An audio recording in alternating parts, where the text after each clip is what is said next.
Good morning मेरे भाई। आज ना मैं जो बात करने वाला हूँ ये बहुत ज़्यादा डीप है। इनफैक्ट कोई भी बात जब हम शुरू शुरू में सीखते हैं हमें लगता है ये बहुत ज़्यादा डीप है, बट आफ्टर सम टाइम हमें लगता है कि यार ये नॉर्मल सी चीज़ है। तो मैं जो फील कर पा रहा हूँ वो बहुत ही नॉर्मल होगा आपके लिए, बट मेरे लिए वो काफ़ी डीप है। ये कुछ ऐसा है जैसे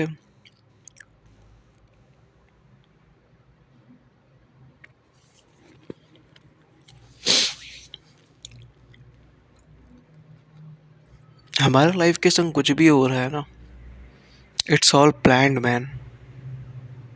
कुछ भी हो रहा है, जो भी हो रहा है, सब प्लान है।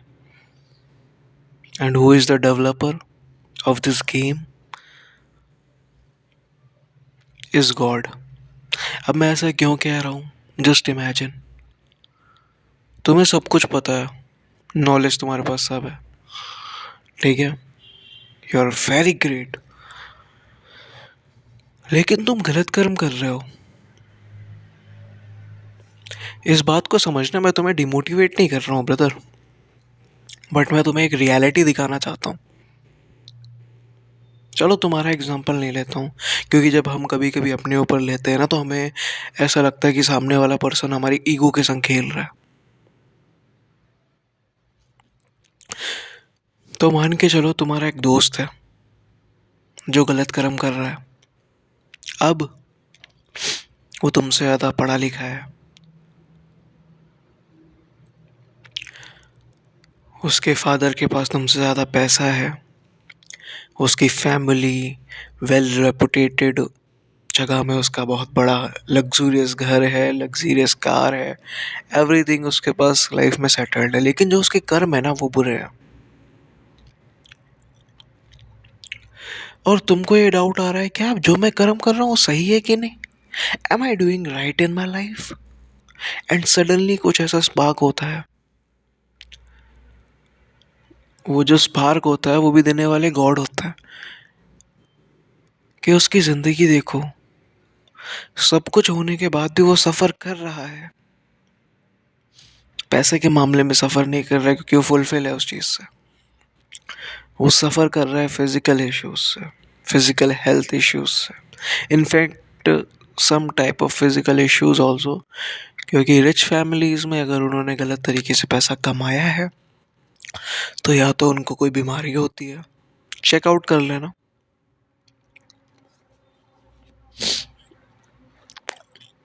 या तो जो उनके रिलेशंस है वो बेटर नहीं हो पाते हैं,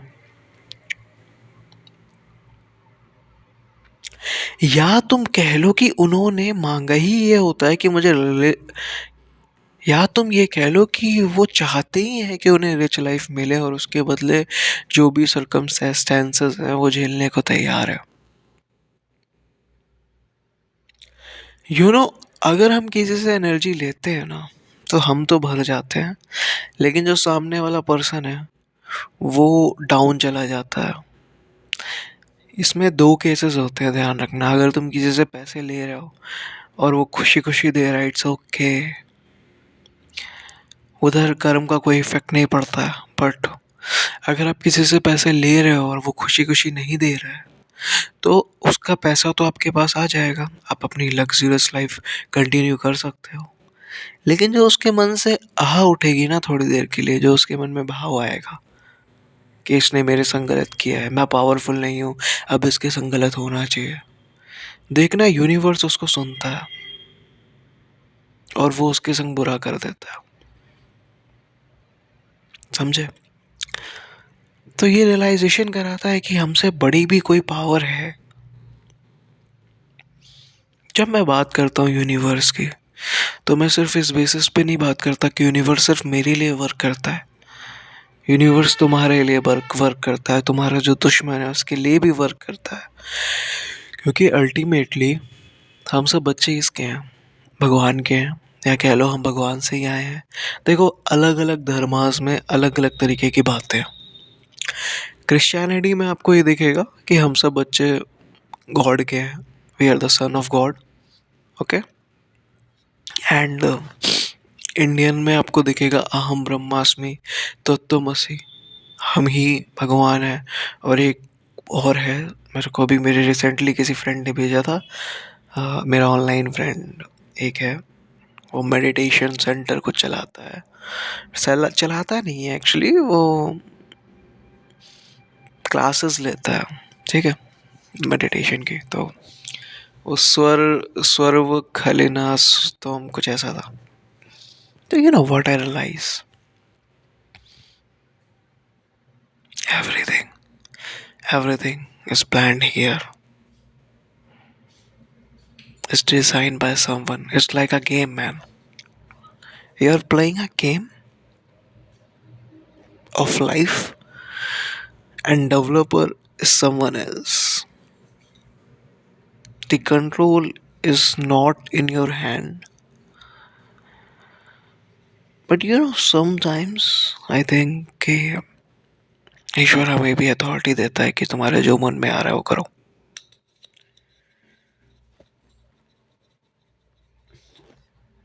ओके,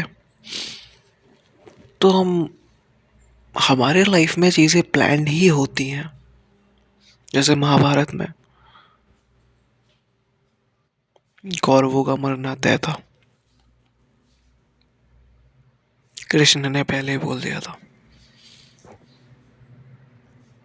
और ये चीज़ें रियलाइजेशन हो जाती हैं कभी कभी मेडिटेशन में, कभी कभी ईश्वर खुद करवा देता है।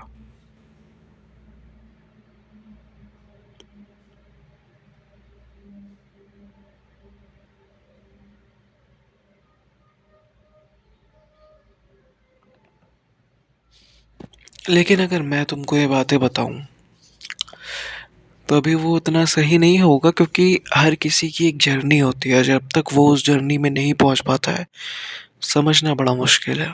इट्स लाइक कि तब तक तुमने जापानीज़ लैंग्वेज के बारे में पढ़ा ही नहीं है, तुम जापानीज़ लैंग्वेज कैसे समझ सकते हो या सीख सकते हो। हाँ, तुम इमोशन समझ सकते हो, तुम भाव समझ सकते हो कि जापानीज़ पर्सन क्या बोल रहा है आपसे, लेकिन आप उसके वर्डिंग्स नहीं समझ सकते हो।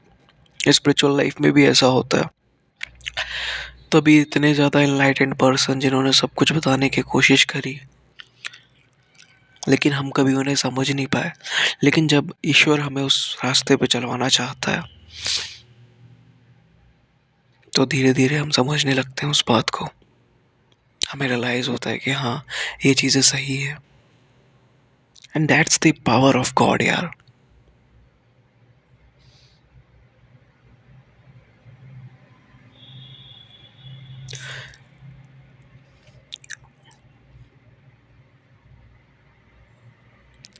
देखो, डेस्टिनी हमारे पूर्व जन्मों के कर्मों से बनती है, और जो आज हम करते हैं या जो हमारा भाव होता है कुछ करने का, और अगर हम उसमें अच्छा करते हैं तो वो भी आई थिंक डेस्टिनी बनती है। यू नो, जैसा हम कर्म करते हैं वैसा हमें फल मिलता है। लेकिन जब हम सब कुछ गॉड पे छोड़ देते हैं तो वही हमारी डेस्टिनी देखते हैं। ये वर्ड्स मेरे नहीं है, ये जो अभी मैंने बोला है कि जब हम ईश्वर पे सब कुछ छोड़ देते हैं, कृष्ण पे सब कुछ छोड़ देते हैं, तो वही हमारी ज़िंदगी के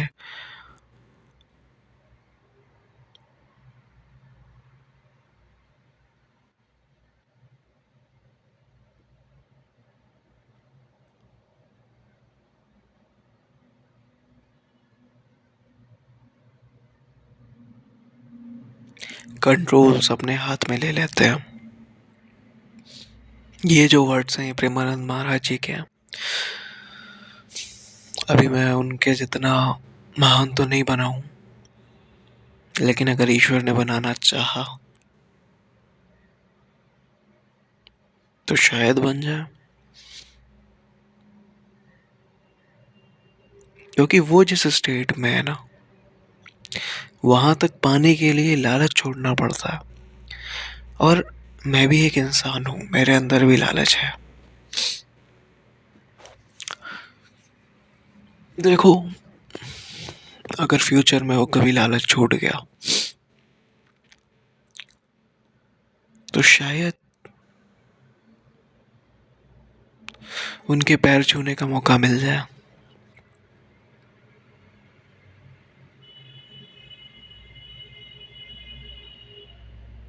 पता है, ये बोलते हुए मेरी थोड़ी सी आंखें भर आई हैं।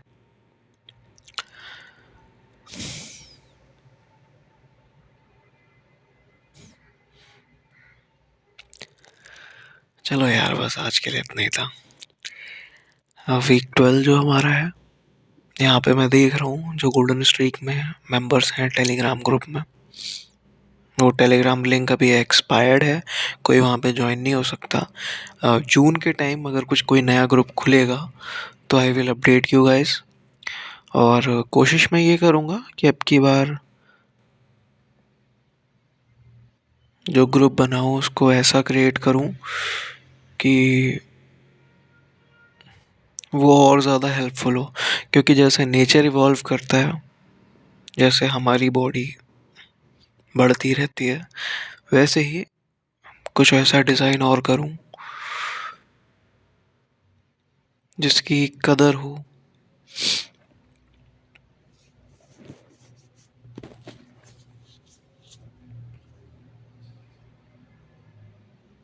जिसकी कदर सिर्फ मैं ना करूं, आप भी करो उसकी कदर।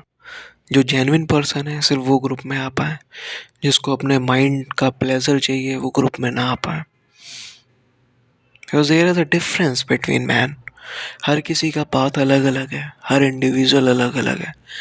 मेरी जो वीडियोस हैं वो हर किसी इंडिविजुअल पे 100% करेक्टली सूट नहीं कर सकते। प्रेमानंद महाराज जी की जो वीडियो है उसको सुनते सब है, लेकिन सब यूथ इनलाइटेंड नहीं हो पाता। There is a difference between everybody's karma, और वो कर्म का इफेक्ट हमें पड़ता है, जिसकी वजह से हम कुछ सिचुएशन में पड़े रहते हैं और उससे बाहर नहीं निकल पाते। लेकिन हम निकलेंगे।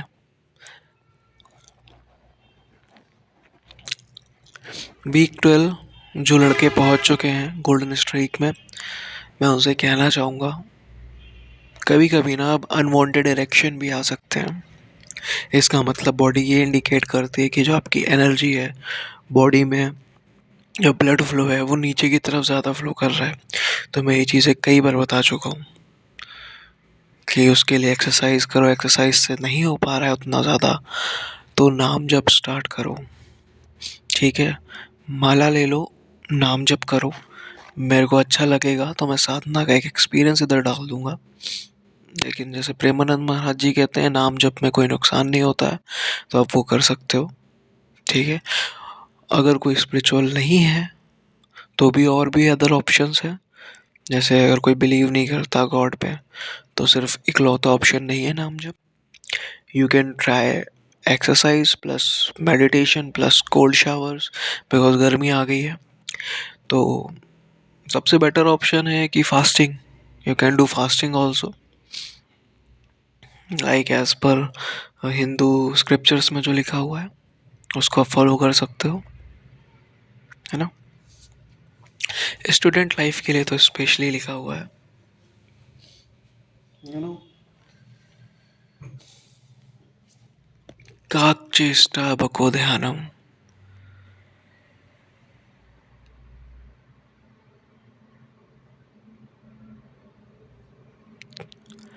तो ऐसे करके अपनी एनर्जीज को बढ़ा सकते हो।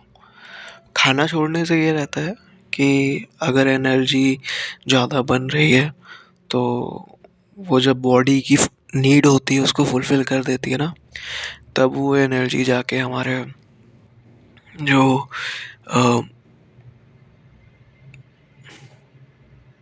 एक्स्ट्रा एनर्जी है वो अनवांटेड डायरेक्शंस लाएगी। और अगर आप उस एनर्जी को यूज़ नहीं कर पा रहे हो तो थॉट्स गलत आते हैं। इसीलिए जो ऋषि मुनीज होते थे, मॉन्क्स लोग जो है, वो अपने फूड को लिमिटेड ही रखते हैं, alright. But you are a student, आपको अपनी एनर्जी को लिमिटेड नहीं रखना है, एनर्जी को बढ़ाना है और उसका पूरा फोकस स्टडी में देना है। क्योंकि जो स्टडी है ये स्पिरिचुअलिटी से डिफरेंट नहीं है, ध्यान रखना।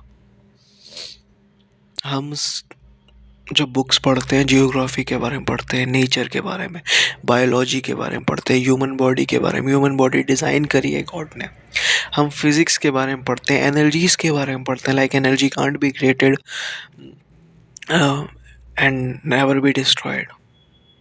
आई थिंक कुछ ऐसा ही है हिंदी में, इंग्लिश में बोले एनर्जी नॉर बी, हाँ, जो लॉ है, energy nor be created nor be destroyed. So हम काफ़ी कुछ सीखते हैं नेचर के बारे में भी।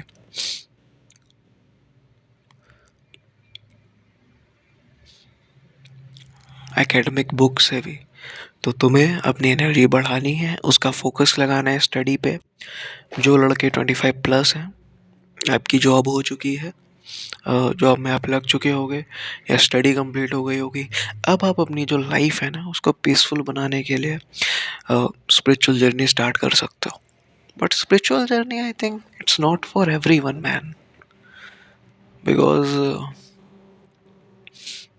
काफ़ी सारे ऋण होते हैं हमारे ऊपर, उसको ख़त्म करना है अगर खुद के दम पे तो बहुत सारी चीज़ें करनी पड़ती है। और कभी कभी ईश्वर ही हमको डायरेक्शन देते हैं कि हम सब कुछ उन पे ना छोड़ के खुद पे भी कुछ चीज़ें लें। यू नो, गॉड जब हमारे अंदर आते हैं तो एक भाव के रूप में आते हैं, और हर किसी में जो इमोशन है, जो भाव है, वो सेम नहीं होता। अब मैं ज़्यादा आपको कॉम्प्लिकेटेड नहीं करूँगा, क्योंकि जब मेरे को डील करना पड़ता है आप लोगों के संग, तो मैं किसी स्पेसिफिक एज ग्रुप के लड़के के संग डील नहीं कर रहा हूँ। मैं 13 years, 14 years, 15 years, 16, 17, 18, 19, 20, 21, 22, 23, 24, 25, 26, 27, 28, 29, 30, in fact 34 years तक के तो मैंने अपने ग्रुप में देखे हैं अभी, समझे? तो सबके लिए एक बातें सच नहीं होती हैं, लेकिन हर इंडिविजुअल के लिए काफ़ी कुछ बातें हैं जो मैच कर पाएंगे। इसीलिए अपना जो फोकस है अपने लाइफ पे दे रखना, मुझ पे पूरा डिपेंडेंट मत होना।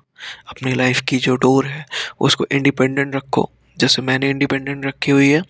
मैं किसी की नहीं सुनता, मैं ईश्वर वाले की सुनता हूँ, ईश्वर वाले की मैं ईश्वर की सुनता हूँ और खुद की भी सुनता हूँ जो मेरे अंदर भाव आते हैं। और लाइफ के कुछ एक्सपीरियंस ऐसे हैं कि गलत कर्म करने से भी डरता हूँ मैं, क्योंकि हर किसी का जो कहते हैं ना लौट के आता है, हर एक कर्म का, हर एक एक्शन का रिएक्शन देखने को मिलता है। तो दैट्स वाई मैं कोशिश यही करता हूँ कि अच्छे कर्म करूँ। तो बस आज के लिए इतना ही था। Love you, bye bye, take care, अपना ख्याल रखना।